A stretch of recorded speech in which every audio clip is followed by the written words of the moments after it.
कर्मण्येवाधिकारस्ते मा फलेषु कदाचन तू कर्म करत राहा फळाची चिंता अजिबात करू नको. वो है ना भाई, सब देख लेगा. तर बघा, कर्म करणं गरजेचं आहे. म्हणूनच माझ्या ह्या छोट्याशा चॅनलवरती तुमचं सगळ्यांचं परत एकदा दणक्यात स्वागत. तर मित्रांनो, विषय असा आहे, कर्म करायचं म्हटल्यानंतर आपण इकडं आलोय आणि तुम्ही MPSC काय काय करत असशील, राज्यसेवा बिजसेवा काय असेल ते असेल, मग समाजसुधारकांचा अभ्यास करणं गरजेचं असते. तुम्ही थंबनेल वगैरे बघून इकडे आलायचा म्हटलं तुम्हाला कळालं असेल कशाबद्दल आम्ही बोलणार आहे ते. मग समाजसुधारक करताना म्हणजे आली हिस्ट्री. म्हणजे हिस्ट्रीचा विषय कसा आहे माझ्या लेख खोल आहे आणि जरासा सेन्सिटिव्ह विषय आहे. म्हणजे हिस्ट्रीवरती बोलताना का नाही लई जणांना नाकी नो आल्यात. म्हणजे काहीतरी चुकून इकडे तिकडे बोललं जाते आणि तुमच्याकडनं कमेंट्स येतात, मग त्यांना माफी मागायला लागते. त्यासाठी मी आधीच बाबा तुमचे हात जोडून माफी मागतो. एकतरी हिस्ट्री या विषयात मी कधी तोंड खुपसत नाही. कारण कसं आहे, आमचं हे बोलणं असं कोल्हापुरी, त्यामुळे इकडे तिकडे जाते. म्हणजे कसं असते, मराठी भाषा जरा वळवल तिकडे वळत्या जाते आणि हे सगळं अभ्यासासाठी असते. कोण नेतागिरी करणार असेल तर ते त्यांच्या घरात ठेवा. हे सगळं अभ्यासासाठी असते. तरीही माझ्या तोंडणं म्हणजे मी एकदम असा सेन्सिटिव्ह माणूस आहे. मी सगळ्यांना रिस्पेक्ट देतोय, पण आमची भाषा अशी आहे त्यामुळं जरासं इकडे तिकडे होते. म्हणजे असं ह्याचा अर्थ असा नाही की आम्हाला त्यांना डिसरिस्पेक्ट करायचं असते, पण चुकून इकडे तिकडे झालं तर आधीच क्षमस्व. त्यामुळे आपण समाजसुधारक घेणार आहे तर हिस्ट्री त्याच्या आधी सांगतो. लय जण म्हणले मला पुस्तकं सांगा. मी ऑलरेडी एक व्हिडिओ बनवला आहे पुस्तकांसाठी. तर हिस्ट्रीचं सांगतो तुम्हाला कुठली पुस्तकं वापरायची ती. 8वी आणि 11वीचं जे स्टेट बोर्डचं पुस्तक आहे ते घ्या तुम्ही. ते वाचून झाल्यानंतर गाठाळ किंवा कठारे दोन्हीपैकी एक महाराष्ट्राच्या इतिहासासाठी वापरा. आणि समाधान महाजन किंवा ग्रोवरचं पुस्तक जे आहे का नाही ते दोन्हीपैकी एक. म्हणजे जे राज्यसेवा वगैरे करणार असेल तर समाधान महाजन सरांचं पुस्तक बेस्ट आहे. ग्रोवर बेलेकर म्हणजे मस्त, ते त्यांचं पण भारी पुस्तक आहे. ते डिटेल दिले. समाधान महाजनांनी नोट्स टाईप असं दिले. दोन्हीपैकी कुठलंही पुस्तक तुम्ही वापरू शकता भारताच्या इतिहासासाठी. आणि जर तुम्ही राज्यसेवा करत असाल आणि एन्शंट जर तुम्हाला वाचायचं असलं मराठीमधनं, तर 6वीचं जे जुनं पुस्तक आहे का नाही, 6वीचं जुनं स्टेट बोर्डचं पुस्तक, त्याच्यामध्ये एन्शंट भारी दिले. त्या क्रोनॉलॉजी वगैरे त्यांची मस्त दिले, भारी दिले. एवढी पुस्तकं आहेत. त्यांच्यापैकी म्हणजे 2-2 पुस्तकं सांगितले, त्याच्यातलं एकच घ्यायचं आणि तेच वेगळेच त्या चिंध्या होऊस्तोपर्यंत ते वाचायचं आणि त्याच्यात ॲड करत जायचं. 1000भर पुस्तकं घेत बसायची नाहीत. हे बघ, आहेत माझ्याकडे पुस्तकं, वाचलेत मी ती सगळी बऱ्यापैकी म्हणजे सगळीच वाचल्यात. नाहीतर म्हणशीला मग ते येतूच आहे ते ज्ञान, एवढं काही जास्त नाही. बरं, लई लांबड लावत नाही मी. आजचा पहिला समाजसुधारक म्हणजे आपले आहेत ते म्हणजे गोपाळ गणेश आगरकर. आता आगरकरांबद्दल तुम्हाला भरपूर माहीत असेलच. मग आता ती मी काय करणार आहे माहिती आहे का, ही भाषा माझी अशी आहे त्यामुळे मी वाचणार आहे. ती हे पुस्तक कुठलं वाचावलं तर समाधान महाजन सराजामध्ये जे दिले का नाही, महाराष्ट्रातील निवडक समाजसुधारक, पान नंबर 401. आता फुकट पब्लिसिटी झाल्या समाधान महाजन सर. काहीतरी रॉयल्टी बिएल्टी तुम्हाला द्यायची असेल मला तर देऊ शकते. फुकट पब्लिसिटी असते आपली, काय विषय नसते. मग खरं तुम्हाला मी रॉयल्टी देऊ शकत नाही, माझ्याकडे पैसे नाही आहेत. तुम्ही म्हटला तर मी माझा व्हिडिओ डिलीट करतो. खरं मुलांच्या ह्याच्यासाठी मी द्या लागलोय. तर वाचून दाखवणार आहे मी, बाकी काय करणार नाही. पण ह्या भाषेत माझ्या असं मध्ये काहीतरी ॲड करत जाईन मी ह्याच्या पुढं. तर चला चालू करूया. आईला गरम लई व्हायला लागले बाबा, काय खरं ना बाबा. बरं असो, चालू करू. काय विषय आहे माहिती आहे का आगरकरांचा, सांगतो तुम्हाला. आगरकरांचा जन्म झाला कुठं आगरकरांचा जन्म सातारा जिल्ह्यातील कराडजवळ टेंभू हे ठिकाण आहे, तिथं त्यांचा जन्म झाला. आणि आर्थिक परिस्थिती जरा त्यांची की नाही गरीब होती, त्यामुळे मामाकडे त्यांनी शिक्षण घेतलं. मग मामाकडे त्यांनी प्राथमिक शिक्षण घेतलं. त्यानंतर काय झालं, मुन्सफ न्यायालयात कारकुनाची नोकरी त्यांनी पत्करली. पण यात काय त्यांचं मन रमलं नाही. म्हणजे माझ्यासारखीच होती ती, माझं पण तिकडं मन रमलं नव्हतं म्हणून मी 2-3 नोकऱ्या सोडल्यात. आता काही चेष्टा नाही ती, तरी पण सोडल्यात, असू दे. पुढील शिक्षणासाठी ती रत्नागिरीला गेली. त्यानंतर काय झालं, परिस्थितीमुळे तीही त्यांना शक्य झालं नाही आणि मग कराडला येऊन कंपाऊंडरची नोकरी त्यांनी केली. पुढे अकोल्याला मॅट्रिकची परीक्षा उत्तीर्ण झाल्यावर ते पुण्याला आले व डेक्कन कॉलेजमध्ये प्रवेश घेऊन 1878ला BAची पदवी संपादन केली. या काळात त्यांना दम्याचा आजार जडला. याच काळात लोकमान्य टिळकांशी मैत्री झाली. म्हणजे मित्र पण कशी बघा, चांगली होते त्यांचे, मस्त मित्र होते त्यांचे. मग असं संगत पण जरा चांगली ठेवायची असते. मग बघा पुढं समाजसेवा. त्यांना समाजसेवा म्हणजे समाजसुधारक म्हणल्या समाजसेवा करणारच. तर कसा विषय बघा, गरिबीमुळे त्यांना अनेक ठिकाणी नोकऱ्या कराव्या लागल्या, पण नोकरीपेक्षा त्यांना समाजसेवा जास्त महत्त्वाची वाटत होती. म्हणून त्यांनी बघा इंदोरच्या संस्थानिक शिवाजीराव होळकर जे होते त्यांना मासिक 500 रुपये पगार. म्हणजे त्यावेळेचा 500 रुपये बघा, त्यावेळेचा 500 म्हणजे लय असते देव. मग ते 500 रुपये पगार देऊन नोकरीची त्यांना संधी दिली, पण त्यांनी ती नाकारली. मग पुढं काय झालं, समाज प्रबोधनासाठी त्यांनी केसरी, मराठा वृत्तपत्रांचा आधार घेतला. पुढे टिळक व त्यांच्यात आधी सामाजिक सुधारणा की राजकीय सुधारणा यात मतभेद झाले. आता मित्र म्हणजे असते ते वादावादी थोडेफार होत्यात, 12 डोकी 12 विचार, वेगवेगळे प्रत्येकाचे विचार वेगवेगळे असतात. मग ते आहे, तुम्हाला माहीत असेल बघा. ते कसं झालं माहिती आहे का, की जे आगरकर होते ते जरा समाज सुधारणा, समाजाचा जर उद्धार झाला तर आपले राजकीय सुधारणा आपोआप होईल असं त्यांना वाटायचं. पण टिळकांना उलटं वाटायचं. टिळकांना काय वाटायचं की राजकारण एकदा आपल्या हातात पूर्ण भारत आला की आपण आपले समाज नंतर सुधारू शकतो. एकदा आपल्या हातात घ्यायचं आणि मग नंतर सुधारत बसायचं असं टिळकांना वाटत होतं. तर दोघं त्यांच्या लेवल बरोबर होती. प्रत्येकाचे मतं वेगवेगळे असू शकतात. आता तुमचं माझं जसं वेगवेगळं आहे तसं असू शकते वेगवेगळं. त्यामुळं काय झालं, त्यांच्यात मतभेद झाली आणि काय झालं पुढं, मग आगरकरांनी केसरी, मराठा व डेक्कन एज्युकेशन सोसायटीशी संबंध तोडला. 1888 मध्ये त्यांनी सुधारक हे वृत्तपत्र काढले. कधी? 1888ला, जे 1895 पर्यंत चालले. या वृत्तपत्रातून त्यांनी अनिष्ट सामाजिक चालीरीतींवर विरुद्ध आवाज उठवला. बुद्धिप्रमाणवाद, व्यक्ती स्वातंत्र्य व समाज सुधारणेचा आग्रह या तत्वांचा आधार घेऊन आगरकरांनी सुधारणेचा पुरस्कार केला. पूर्ण जन्म जाती व्यवस्था, पूर्ण जन्म नाही ते पुनर्जन्म आहे. ओके, पुनर्जन्म, जाती व्यवस्था, बालविवाह व अस्पृश्यता या विरोधात त्यांनी कार्य केले. ओके, तर पुढे बघा, शैक्षणिक कार्य त्यांचं काय काय होतं. 1880 मध्ये टिळक व चिपळूणकर यांच्या मदतीने पुणे येथे न्यू इंग्लिश स्कूलची स्थापना केली 1880ला. त्यानंतर 1884 मध्ये टिळकांच्या मदतीने डेक्कन एज्युकेशन सोसायटीची स्थापना केली 1884ला.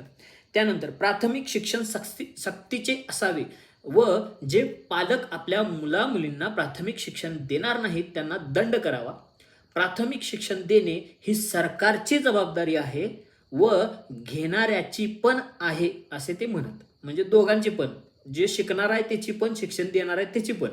मुलींना समान वागणूक द्यावी असे त्यांचे मत होते. त्यांनी विद्यापीठी शिक्षणाचे माध्यम देशी भाषा असावी अशी मागणी केली.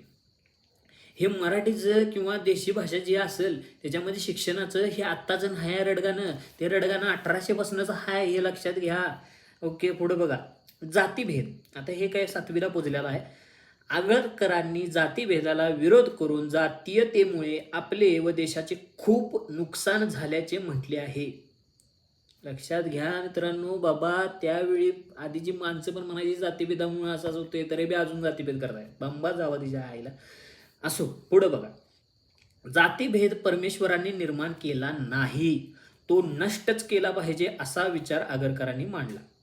अस्पृश्यांना सार्वजनिक शाळेत प्रवेश दिला पाहिजे. तेथे ब्राह्मण व महार लोकांची पंगत एकच असली पाहिजे.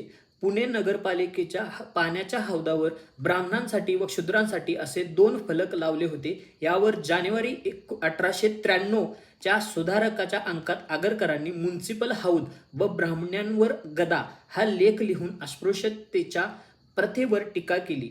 सार्वजनिक ठिकाणी पाणी भरण्याचा व स्नान करण्याचा सर्वांना समान अधिकार आहे असे ते म्हणत. बघा, हे जातीभेदवर मी जास्त काय बोलणार नाही. लय जणांनी लय ठिकाणी लय काय काय बोलून ठेवले. जातीभेद वगैरे हे काय सगळं ते लय असू ते, राहू ते, पुढचं बघू. आर्थिक विचार. आता आर्थिक विचार काय होता त्यांचा, वाचाल तर चकित व्हाल. या निबंधात आपल्या देशातील दारिद्र्याचे प्रमाण आकडेवारीसह दाखवून दिले. सुशिक्षित लोकांनी नोकरीच्या मागे न लागता व्यवसाय केल्यास त्यांना काहीच कमी पडणार नाही. व्यापाराशिवाय देशाचा व समाजाचा विकास होणार नाही. आता पण जो सांगतोय की व्यापार करा, व्यवसाय करा, तर त्याला नावं ठेवतात लोक. ते आधीपासून सांगितले नेत्यांनी. बघा बाबा काय आता तुम्ही असेल, आता मी गुणाच्या बघा डावा उजवा माझा काही जमत नाही, मी न्यूट्रल माणूस आहे. नाहीतर म्हणजे कुठल्या तरी पक्षाच्या बाजूने बोलायला लागलोय, अजिबात नाही. पक्षपेक्षा असला आपलं काय नसते, न्यूट्रल आहे मी. जे चुकतंय तिथं चुकीचं म्हणणार, बरोबर आहे तिथं बरोबर म्हणणार. चला पुढं, त्याच्यावरती मी कधीतरी बोलेन ज्यावेळी माझी त्यावेळी ती लायकी होईल तेवढी. आता आपली तेवढी लायकी नाही त्याबद्दल बोलण्याची. ज्यावेळी होईल त्यावेळी नक्की बोलणार. पुढं, स्त्रियांबाबतचे विचार. आता काय होते स्त्रियांबाबतचे विचार आगरकरांचे? आगरकरांनी स्त्रियांच्या स्थितीत सुधारणा करण्याचे विचार मांडले व तसा प्रयत्न केला. स्त्री शिक्षण, बालविवाह, विधवा पुनर्विवाह, केशपवन व सतीप्रथा, स्त्रियांचे अर्थार्जन या बाबतीत त्यांनी बुद्धिवादी भूमिका घेतली. आता स्त्री शिक्षणाबद्दल त्यांनी काय काय केलं? मुलामुलींना समान व बरोबरीने शिक्षण दिले पाहिजे असे त्यांना वाटत होते, म्हणजे कोविड एज्युकेशन.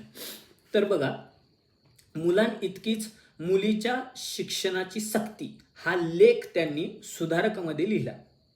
स्त्रियांना चरितार्थ म्हणजे जे काय असते ते घरकाम वगैरे आपले पोट भरणार इतपत काय शिक्षण दिले पाहिजे असे त्यांना वाटत होते. कारण सुशिक्षित स्त्रिया बालसंगोपन व संसार चांगला करतील. स्त्रियांना वरिष्ठ प्रतीचे शिक्षण द्यावे की नाही या लेखात ते म्हणतात की वरिष्ठ शिक्षण देण्यासाठी स्त्रिया अविवाहित राहिल्या पाहिजे. त्यासाठी विवाह पद्धतीत बदल होणे गरजेचे आहे असे ते म्हणत. म्हणजे त्यावेळी लवकर लग्न व्हायचे. आणि उच्च शिक्षण कसं विषय, उच्च शिक्षण म्हणजे जास्त वय, आणि जास्त वय झाले की आता बघाल तुम्ही पोरींचं पण 27-28 वर्ष झाले तरी पण लग्न होत नाहीत. मग तसंच त्यांना वाटत होतं की आधीच्या काय 7-8 वर्ष झाले की लगीन करायचे, मग उच्च शिक्षण घेण्यासाठी मग विवाहाचं पुढं जायलाच पाहिजे. मग असा विषय होता. स्त्री पुरुषांना समान व एकत्र शिक्षण दिल्यामुळे त्यांच्यात विषय वासनेवर अपायकारक परिणाम न होता मैत्रीचा पाया घातला जाईल, अनिती वाढणार नाही आणि अश्लीलता व काम वासनेची भावना कमी होईल असे त्यांचे मत होते. पण मला तसं वाटत नाही. आता उलट झालंय ह्याच्या असं मला वाटायला लागले. तुम्हाला काय वाटते ती कमेंटमध्ये सांगा. संयुक्त कुटुंब पद्धतीमुळे स्त्री दास्य बळकट होते म्हणून त्यांनी विभक्त कुटुंब पद्धतीचा पुरस्कार केला. हे पण त्यांचं चुकीचं होतं असं मला वाटतं. हे माझं मत आहे. एकत्र कुटुंब पद्धती ही व्यवस्थित आणि बेस्ट होती. हे असं सगळं विस्कूट करून टाकलं आहे. आता मी पण त्यातलाच आहे, तर काय करणार आहे. असो. केशपवन पद्धतीचा विरोध केला होता. आपल्या मृत्यूनंतर केशपवन करणार नाही म्हणून त्यांनी यशोदाबाईंकडून म्हणजे त्यांची पत्नी तशी शपथ घेतली होती. आगरकरांनी शहाण्याचा मूर्खपणा हा लेख लिहिला. यात त्यांनी सक्तीच्या वैविध्यावर टीका केली. सक्तीच्या वैविध्यावर टीका केली. पुढं, बालविवाहामुळे संततीवर, समाजावर व स्त्रियांवर वाईट परिणाम होतात असे ते म्हणत. हे खरंच आहे, बरोबर आहे.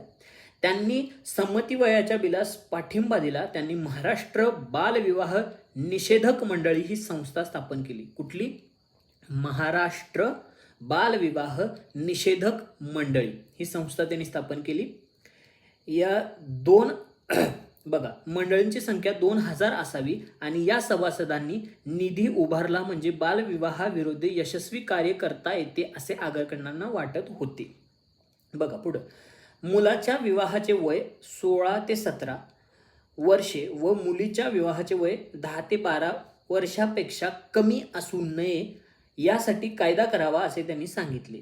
बालविवाह झालेल्या मुलीने हा विवाह पसंत नसल्याची तक्रार न्यायालयाकडे केल्यास न्यायालयाने या मुलीचे लग्न रद्द करण्याची सूचना आगरकरांनी केली.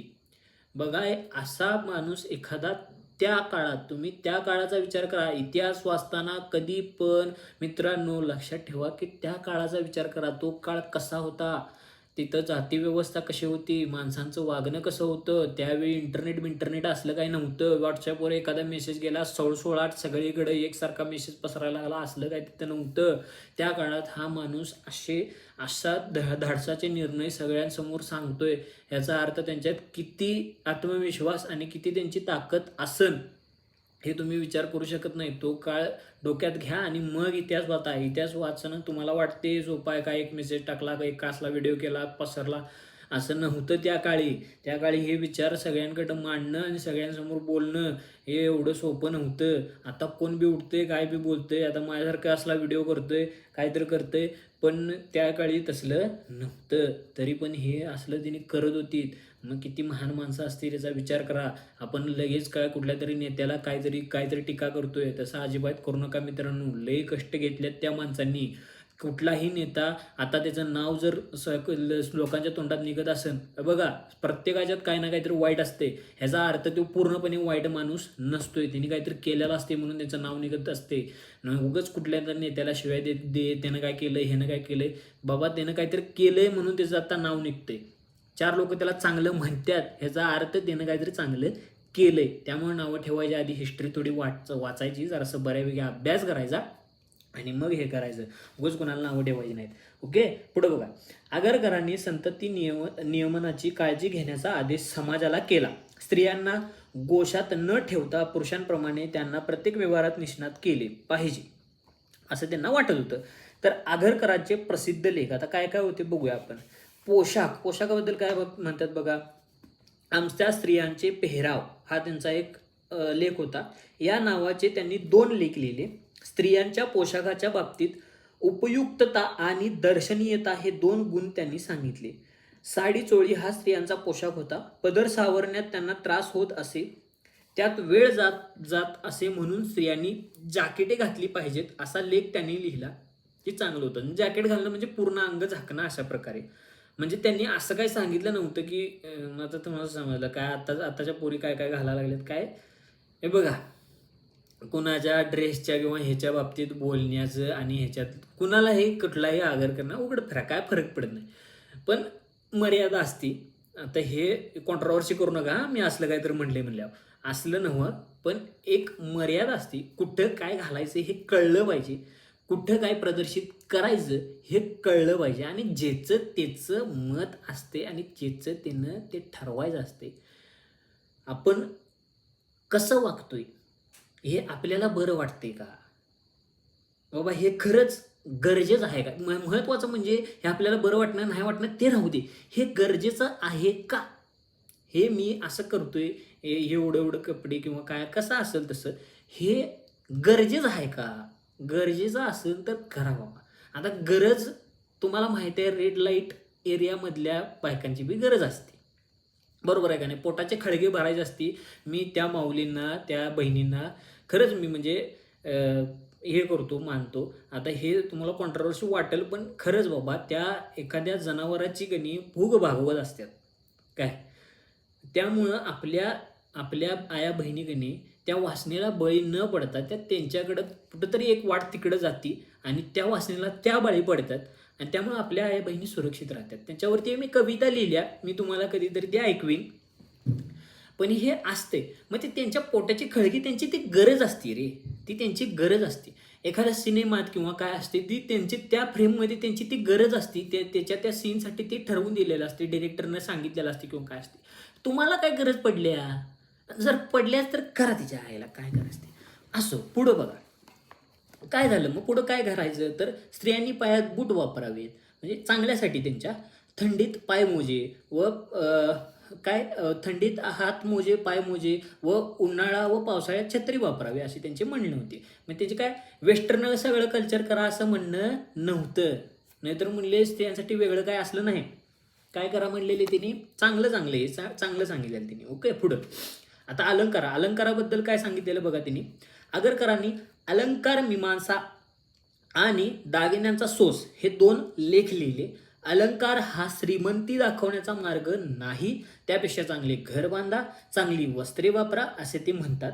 अलंकारातील अनेक दोष दाखवत असतानाच ते म्हणतात की खोटे अलंकार वापरा व सोने विकत घेण्यापेक्षा तोच पैसा बँकेत ठेवा, म्हणजे त्यावर व्याज मिळेल असा उपदेश आगरकर करतात.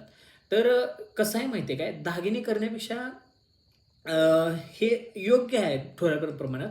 पण काय करा, तुम्ही इन्व्हेस्टमेंट जर करायचं असेल तर तुम्ही दागिन्यात करण्यापेक्षा सोन्यात इन्व्हेस्ट करून सोनं ठेवू शकताय, सोन्याचं हे वाढू शकतंय. हे माझं मत आहे. हे त्या काळी त्यांचं योग्यच असेल, कारण त्याला सोन्याला त्यावेळी एवढी किंमत अशी नव्हती. आता तुम्हाला माहिती आहे सोनं कसलं महाग झालंय ते. 66,000 काहीतरी झालंय आता सोनं, काय खरं नाही आता. बघा पुढं व्यसनमुक्तीसाठी प्रयत्न. आता काय काय केले आगरकरांनी. वृत्तपत्रातील लेखाद्वारे जनजागृतीचा प्रयत्न केला. दारूबाजी या लेखात त्यांनी दारूमुळे होणारे दुष्परिणाम सांगितले. तंबाखू आणि अफूच्या व्यसनावर देखील त्यांनी लिहिले. अफूमुळे सरकारला वार्षिक 5 ते 6 कोटी रुपये उत्पन्न मिळते, त्यामुळे सरकार अफूच्या व्यवसायाकडे दुर्लक्ष करायचे. त्यामुळे आगरकरांनी सरकारवर पण टीका केली. आता हे आत्ता पण घडते. नार्कोटिक्स वगैरे हे जे आहे ना, त्यांना पूर्णपणे थांबवता येतंय. पण ते थांबवत नाहीत. ह्याचं कारण सरकारला त्यांच्याकडनं रेव्हेन्यू मागतं. बघा हे खरं आहे, हे सगळ्यांना माहिती आहे. आणि हे दारू का बंद करता येत नाही का सगळ्यांना? गुत्त सगळं बंद करता येत नाहीत का? बंद सगळ्यांना लायसन का वाटतात मग? तुम्हाला सगळं लायसनच द्यायचं नाहीत, दारूबंदी करायची मग लायसनच द्यायचं नाही, बंद करायचं सगळं, लायसन बिसन बंद करायचं द्यायचं, मग सगळे दारूचे दुकानं उडवून टाकायची. असं करता येते का नाही सरकारला? मग का करत नसेल सरकार? हा आपण विचारच करत नाही हो. आपण उगाच बोलतोय सरकारला दारू बंद करायचं नाही, काय दारूची दुकानं बंद करायचं नाही, मग दारूच पिणार नाहीत लोक. अरे नाही, तसं नसतंय.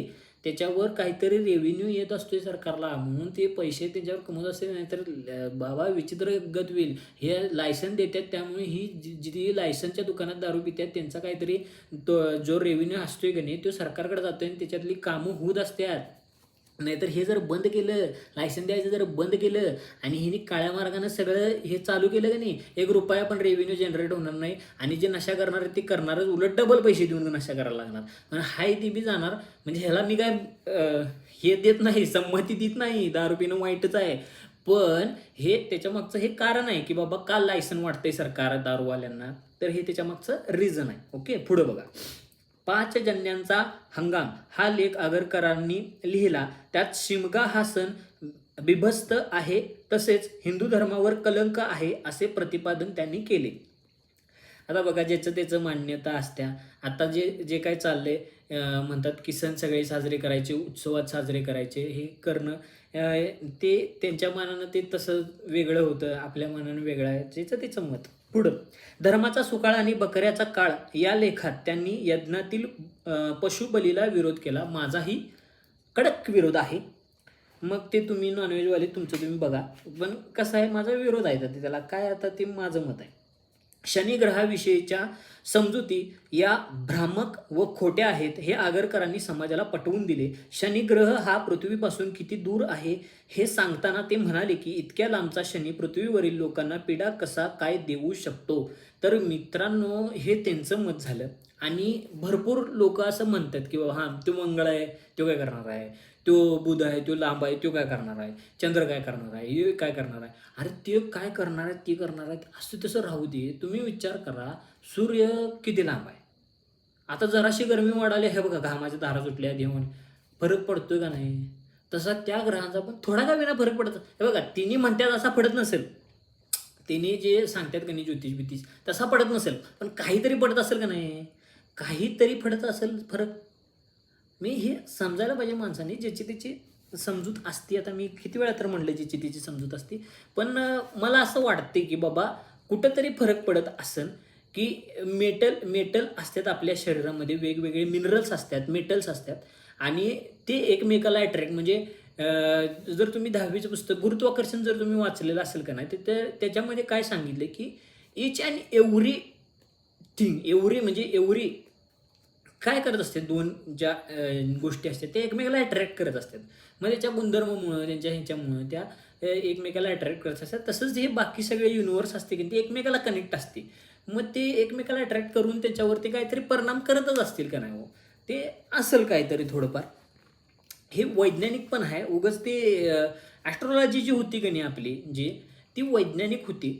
त्याच्यानंतर त्याच्यामध्ये थोडंफार हे झालं काय, बिनसलं, मग ती काहीतरी वाटेल ते करायला लागली, कम्प्युटरवर बघायला लागली, काय फालतूगिरी करायला लागली. हे ज्ञान आहे, ही एक सिद्धी आहे, विद्या आहे, आणि ती खूप थोड्या लोकांकडं आहे. उगाच सगळेजण ते करू शकत नाहीत. व्यवस्थित जर तो माणूस असला, जसा शिकलेला, व्यवस्थित प्रगल्भ त्याच्यावरती ज्ञान असलेला, तर तो व्यवस्थित तुमची कुंडली वगैरे असेल ते बघू शकतोय. बाकी सगळे खोटरडे आहेत, काय त्याच्या नादाला लागू नका तुम्ही. खोटारडी म्हणण्यापेक्षा सॉरी, मी शब्दप्रयोग चुकीचा केला, पण कमीच लोक आहेत ज्यांच्याकडे पूर्ण विद्या आहे. विचार करून तुम्ही जे करायचं ते करा. आमच्या अजून ग्रहण सुटले नाही हा लेख लिहून आगरकरांनी ग्रहणाबद्दल असलेल्या गैरसमजुतीवर टीका केली. आता ह्याच्यात गैरसमजुती, विज्ञान हे बघणं गरजेचं आहे. प्रेतक्रिया व प्रेतसंस्कार या 2 लेखात त्यांनी अंत्यसंस्कारातील विविध जातीतील प्रथांची माहिती दिली. हिंदू समाजात अंत्यसंस्कार पद्धतीत प्रेताचे दहन केल्यावर त्याची राख व हाडे पाण्यात टाकून पाणी घाण केले जाते हे त्यांना मान्य नव्हते. मृत्यूनंतर गेलेल्या व्यक्तीच्या नावे दानधर्म करणे, भोजन देणे, केस काढणे व मृत व्यक्तीची समाधी साधणे यास त्यांनी विरोध केला. मृत व्यक्तीचा पुनर्जन्म होत नाही असे त्यांचे मत होते. त्यांना आत्म्याचे अस्तित्व देखील मान्य नव्हते. आत्मा अमर नाही असे प्रतिपादन त्यांनी केले. स्वर्ग नरक हे देखील त्यांना मान्य नव्हते. आता हे जे बोल आहेत ना ते कसे आहेत माहिती आहे, त्यांच्यावरती ते आधीचे लोक जे होते ना ते ख्रिश्चन लोकांनी ना शिक्षणाचा त्याच्यात हे आणला होता. म्हणजे शिक्षण जे आणलं ते ख्रिश्चन मिशनऱ्यांनी शिक्षणाचे वगैरे आले. त्यांचे ते मत तशी ती निर्माण केली होती की देव असा, म्हणजे दहन पद्धती तुमची चुकीची आहे, असं आहे तसं हे. त्यामुळे ते डोक्यात बसलं होतं. त्यांचा त्याच्यात दोष नाही आहे. आपण असं म्हणू शकत नाही की ते पूर्णपणे चुकीचे होते. तो काळ तसा होता. ओके, पुढं बघू. सोवळ्याची मीमांसा व सोवळ्या ओवळ्याची पुरवणी हे 2 लेख लिहून त्यांनी सोवळे ओवळे ह्या कल्पनेवर टीका केली. आगरकरांनी श्रावणी केली नाही आणि जानवे पण घातले नाही. त्यांच्या मते उपनयन संस्काराची आवश्यकता नाही. त्यांनी संमती वयाच्या बिलाला पाठिंबा दिला. तर संमती वय आणि उपनयन हे जे काय आहे की नाही, तरी तुम्हाला समजेल की ते केल्यानंतर ते लग्न करण्यास म्हणजे काबिल होतात असं ते म्हणलं जातं. की तो जो विधी झाल्यानंतर तो मुलगा असेल तो लग्नाला तयार असतो, असं ते त्यांच्यात हे होतं. तर पुढं बघा, दत्तक पुत्राची आवश्यकता या लेखात त्यांनी आजच्या काळात दत्तक प्रथेची आवश्यकता नाही असे सांगितले. हिंदू धर्माचा अभिमान आगरकरांना होता. काय लिहिले? हिंदू धर्माचा अभिमान आगरकरांना होता. त्यांनी हिंदू धर्मातील अनिष्ट प्रथांवर कठोर टीका केली, पण स्वधर्मात राहूनच त्यात सुधारणा करण्यात देशप्रेम आहे असे त्यांचे मत होते. स्वधर्मात राहून धर्म सुधारणा करणे हे खूप गरजेचे आहे. उगाच दुसऱ्या धर्मात जायचं आणि आपल्या धर्माला शिवाय द्यायच्या अजिबात करायचं नाही, असली चाटुगिरी चुकीचं आहे. हा आपल्या धर्मात राहावा आणि त्यातल्या काही चुका असतील त्या दुरुस्त करा, तर तुम्ही स्वधर्मी आणि धर्माला जागृत माणूस आहे असं म्हणायचं. उगाच दुसऱ्याच्या धर्मात ट्रान्सफर व्हायचं आणि परत आपल्या धर्माला शिवाय द्यायच्या अजिबात नाही. आपल्या धर्मात राहावा. आपल्या धर्मातल्या काही त्रुटी असतील, काही चुकी असतील, कोणी परफेक्ट नसते, अजिबात नाही. अजिबात मी मान्य करत नाही की सर्व म्हणजे असं सगळी परफेक्ट असतात, नाही. काहीतरी त्रुटी असतात, त्या आपण आपल्या ह्याच्यात राहून करायचं असते. आता आपल्या घरात आपण राहतोय, 4 माणसं असतोय आपण घरात. आपण एक घरात राहताना एक कुठला तरी माणूस आपला काहीतरी चुकीचं काहीतरी वागत असतोय, तर आपण घर सोडून देत नाही. घर सोडून देऊन त्या माणसाला शिवाय देत नाही. आपण घरातच राहून त्या माणसाला सुधारायचा प्रयत्न करत असतोय. तर घरात राहावा आणि आपल्या धर्मात काही त्रुटी असतील, काय असतील, त्या सुधारायचा प्रयत्न करा. उगाच चेंज व्हायचं आणि मग नंतर बोंबलायचं हे असं चुकीचं आहे, ते तसं चुकीचं आहे, नाही. इथं ये, सुधार, राहा व्यवस्थित. ओके, असं मी आमचंच म्हणत नाही, सगळ्यांचंच. मी एक न्यूट्रल माणूस आहे. मी सर्व धर्म समभाव मानणारा माणूस आहे. धर्म ह्या संकल्पना माझ्यासाठी खूप वेगळ्या लेवलच्या आहेत. धर्म मी जे मानतो तो एकच, की तो म्हणजे माणुसकी. माणुसकी हा सर्वश्रेष्ठ धर्म आहे ह्या पृथ्वी तलावर. मग आणि कुठलाही धर्म इथं अनिष्ट नाही, कुठलाही धर्म श्रेष्ठ नाही असं मला म्हणायचं आहे. न्यूट्रल आहेत सगळे. तुम्ही घेण्यावर आहे, तुमच्या शिकवणीवर आहे. तुम्हाला कोण कसा धर्माचा अर्थ कसा सांगतोय त्याच्यावर आहे. तुम्ही जर चुकीचा अर्थ धर्माचा घेतला असा तुमची वाट लागते. तुम्ही जर धर्माचा अर्थ चांगला घेतला तर तुमचं कल्याण होण्यापेक्षा राहणार नाही. सगळे धर्म इक्वली चांगले आहेत. त्याच्यातली माणसं चांगली किंवा वाईट आहेत. धर्म चांगला किंवा वाईट नसतो. त्याच्यातली जी फॉलो करणारी जी माणसं असतात, ती शिकवण घेणारी माणसं असतात, ती चुकीची किंवा बरोबर असतात. आता आपल्यातली हिंदू धर्मातली वर्ण संकल्पनाच घ्या ना. वर्ण संकल्पना कशावर डिपेंड होती?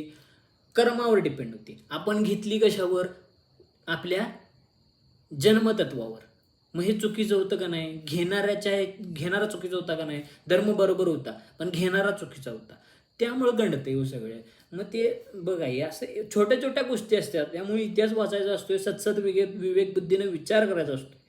त्यासाठी अभ्यास करायचा असतो. तर अभ्यास करू आपण. तर काय आता कुठं होतं आपण? ब्रिटिश लोकांच्या गुणांचे अनुकरण करा, पण अंधानुकरण करू नका. शिका. ब्रिटिश लोक ती गेली चंद्रावर, तिथं झेंडा पडवा लागल्यात, काय करायला लागल्यात. आपण पण हाय पुढं, पण आपल्या ती काहीच लोक पुढं आहेत. बाकीची सगळी त्यांचं बघून एवढं कपडे घाल, तेवढं कपडे नाच, इकडं तिकडं काय वाटेल ते कर, दारू पी, सिगरेट कर, 4-4 गर्लफ्रेंड घेऊन फिर, बोंबा बोंब असलं त्यांच्याकडनं शिकायला लागल्यात. आणि त्यांनी जे 14-15 वर्षात ते इंडिपेंडंट होत्यात आणि आपल्या आपल्या कामाला लागतात ते शिकत नाही. ते नाही, हां नाही तसलं नाही. पण हे त्यांचं शिकणार. हे असं घाल, ते तसं घाल, 12पर्यंत नाईट क्लब कर, ह्याव कर, त्याव कर, हे सगळं करणार. हे त्यांचं वेस्टर्न सगळं पाहिजे. आणि ते जे चांगलं आहे ते घेणार नाहीत. हे असं काय वाईट आहे ते बोंबात, हे असंच काय बोंबा बोंब सगळी. पुढे बघू. मग हिंदुस्थानचे राज्य कोणासाठी या निबंधात त्यांनी ब्रिटिशांवर टीका केली. तर पुढं कवी काव्य व काव्यरती हा त्यांचा निबंध आहे. आता पुढं बघा आहाराबद्दल काय म्हणले. आगरकरांनी शाकाहाराला महत्त्व दिले. आता ह्याच्यात मी जास्त बोलणार नाही, ह्याच्यात आधीच बोंबाबोंब चालू आहे. मांस व अंडी शरीराला अपायकारक असतात, म्हणून त्यांचे सेवन करू नये असे ते म्हणत. धार्मिक विचार. आगरकरांना मूर्तीपूजा मान्य नव्हती, मूर्तीपूजा निरर्थक आहे असे ते म्हणत. हे आगरकर म्हणतात, मी म्हणत नाही. आगरकरांनी ईश्वराचे अस्तित्व मान्य केले नाही. देव न मानणारा देव माणूस म्हणून त्यांना ओळखले जाते. आता बघा, जळी स्थळी काष्टी पाषाणी देव असतो, मूर्तीत मानला म्हणून काय झालं राव? काय फरक पडतोय तुम्हाला? काय मला समजतच नाही. तुम्ही मूर्तींवर एवढं का तुटून पडताय? आपण काय म्हणतोय, प्रत्येक एक कणाकणात ईश्वर आपण मानतोय, बरोबर आहे. मग एका मूर्तीमध्ये मी मानतोय, मग काय वाईट आहे? अरे तुम्ही काय त्या मूर्तीकडे बघताय जरा, ते समजत नाही काय. राहू दे, काय पुढे बघू. बघा, आगरकरांचे लिखाण व ग्रंथसंपदा. आता काय काय होती बघा. आगरकरांनी अकोल्यातील वऱ्हाड समाचार या वर्तमानपत्रात लेख लिहिले. तसेच मराठमोळा व मराठमोळ्याची पुरवणी हे लेख देखील लिहिले. त्यांच्या सुधारक या पत्राचे ब्रीदवाक्य इष्ट असेल तेच बोलणार व साध्य असेल तेच करणार हे होते. इष्ट असेल तेच बोलणार व साध्य असेल तेच करणार. कशाचं ब्रीदवाक्य होतं? सुधारक ह्या पत्रकाचे. ओके. तर विषय कसा आहे माहिती आहे, इष्ट असेल तेच बोलणार. आता इष्ट काय, कुणासाठी इष्ट? हे इष्ट ह्याच्यासाठी इष्ट आहे, ह्याच्यासाठी इष्ट असेलच, काय गॅरंटी? बरोबर आहे ना? समजतं का तुम्हाला? एखादी गोष्ट मी एखाद्याला कानाखाली मारायला लागलोय, समोरचा बघायला लागलाय माझ्याकडं, त्याला वाटते की मी जे करायला लागलोय ते अनिष्ट करायला लागलोय, बरोबर आहे का नाही? पण मी कोण आहे? मी एक पोलीस ऑफिसर आहे. मी समोरचा जो चोर आहे, मी त्याला कानाखाली मारायला लागलोय. आता सांगा, मी इष्ट करालो का अनिष्ट करालोय? त्यामुळं सिच्युएशनल असते. इष्ट अनिष्ट ठरवणं हे सिच्युएशनल असतंय. तसंच साध्य असेल तेच करणार. एखाद्यासाठी एखादी गोष्ट साध्य असेल, एखाद्यासाठी ती असाध्य असेल. त्यामुळं हे जरासं वाक्य मला काय म्हणतात त्याला, संभ्रमात टाकणारं असं वाटते. पण ते लक्षात ठेवा. इष्ट असेल तेच बोलणार, साध्य असेल तेच करणार, हे ब्रीदवाक्य होतं सुधारक ह्या पत्राचं. आगरकरांच्या वैचारिक लेखांनी मराठी साहित्यात मोलाची भर घातली.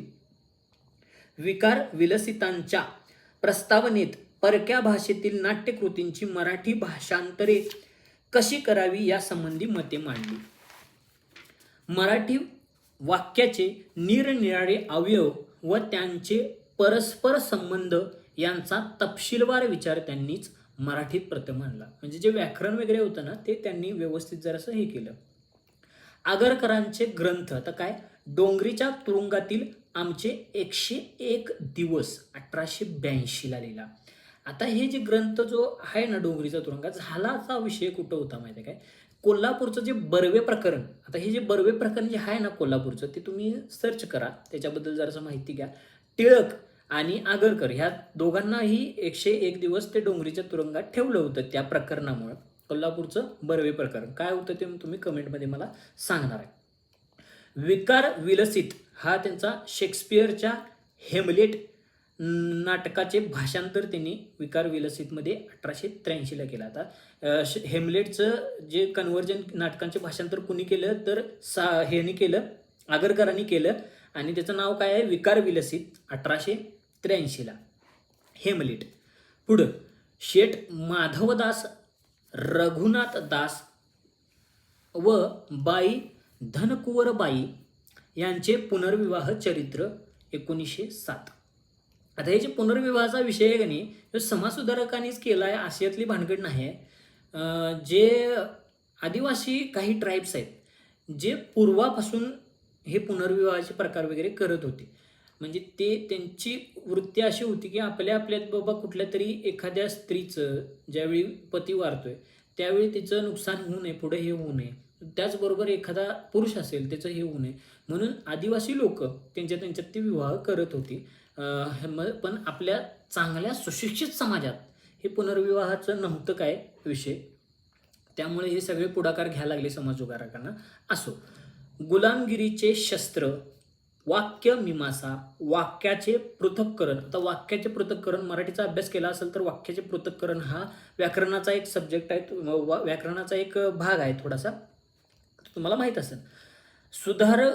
सुधारकातील वेचक लेख, त्यानंतर केसरीतील निवडक निबंध, अशा प्रकारे त्यांची ग्रंथ संपदा होती आगरकरांची. अशा प्रकारे आगरकरांचा आपण पूर्णपणे आता वाचलेला आहे आणि काही माझ्यातर्फे काही विचार वगैरे मी मांडलेले आहेत.